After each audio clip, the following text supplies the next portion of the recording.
الرحيم. معانا النهارده اخواتنا من ليبيا، ام وبنتها. الاثنين عملوا معانا شفط منطقه اللب وتجميل الجفون العلويه. تقريبا كان الفرق ما بين العمليتين ايه؟ الفرق ما بين 10 أيام. ماما 10 10 ايام. تمام.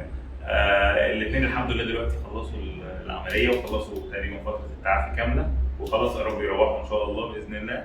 هنسمع دلوقتي منهم بقى رايهم في العمليه وفي التجربه والوجع بعد العمليه، التعليمات بعد العمليه، كل حاجه ان شاء الله. ايه الاخبار؟ نبتدي الاول بالحاج. يلا بينا. ايه ما تكتسفيش، اتكلمي عادي. شنو عملتي؟ ايه اخبار العمليه؟ اسالك الاول. العمليه العملية الحمد لله يعني كنت لغلوب كثير كبير كثير، تو ما شاء الله يعني تنحى بالكامل.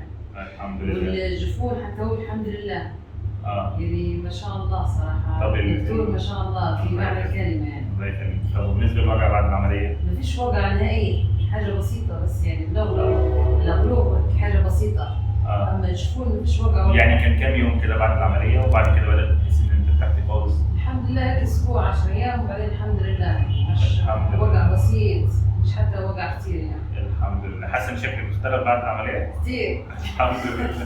الحمد لله. طب يلا نسمع بقى بنت مدام انتصار رايها ايه برضه في نفس العمليه، تجميل الجفون والشفط المنطقه بتاعت اللب. أول شيء نبي نشكر بصراحة يعني إيديك ما شاء الله.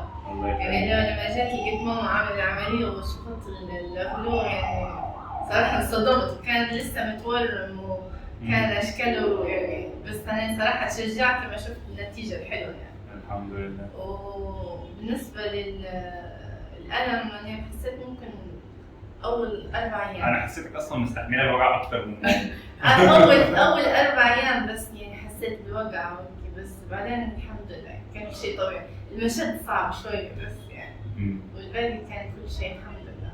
الحمد لله. الحمد لله على خير. ربنا يتممكم على خير ان شاء الله. شكراً. وترجعوا بالسلامه باذن الله. إن شاء الله. الله بإذن يخليك. الله. الله يخليك. شكرا.